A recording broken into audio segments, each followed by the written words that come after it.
یہ وظیفہ انتہائی پاورفل ہے اور ہزاروں لوگ اس وظیفے کو کر چکے ہیں اور اس سے فوائد جو ہیں حاصل کر چکے ہیں۔ تو میں نے سوچا کہ آپ کو بھی یہ وظیفہ بتایا جائے۔ یہ وظیفہ 2 آیت کریمہ ہیں، ان کا ہے حسبنا اللہ و نعم الوکیل، لا الہ الا انت سبحانک انی کنت من الظالمین۔ تو یہ دونوں آیت کریمہ جو ہیں انتہائی مشہور آیت کریمہ ہیں، اکثر خواتین اور حضرات کو یہ زبانیں یاد بھی ہوں گی، اور اس کے علاوہ یہ آپ کو اسکرین پر لکھی ہوئی بھی نظر آ رہی ہوں گی، آپ یہاں سے دیکھ کر بھی پڑھ سکتے ہیں، زبانیں یاد بھی کر سکتے ہیں۔ صحیح تلفظ کے ساتھ آپ نے اس کو پڑھنا ہے، اور انتہائی مشہور آیات ہیں۔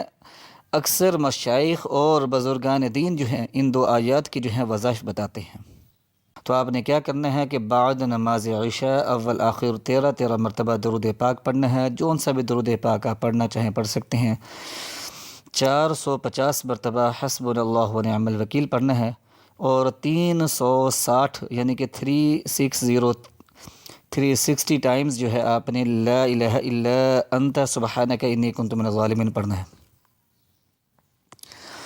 تو حسبنا اللہ و نعم الوکیل 450 مرتبہ اور لا الہ الا انت سبحانک انی کنت من الظالمین 360 مرتبہ پڑھنا ہے، اور اس کے بعد اللہ تعالیٰ کے حضور دعا کرنی ہے اپنی حاجت کے پورا ہونے کے لیے۔ اور جب یہ آیت مبارکہ کا آپ نے ذکر کرنا ہے، ورد کرنا ہے، تو اللہ تعالیٰ کی رضا کے لیے کرنا ہے کہ اللہ تعالیٰ راضی ہو جائے، اللہ تعالیٰ کا قرب حاصل ہو جائے، گناہوں کی معافی مل جائے، جو مشکلات پریشانی ہیں وہ دور ہو جائیں، اور جو بھی جائز حاجت ہے اللہ تعالیٰ اپنے فضل اور کرم کے ساتھ جو ہے آپ کو عطا فرما دے۔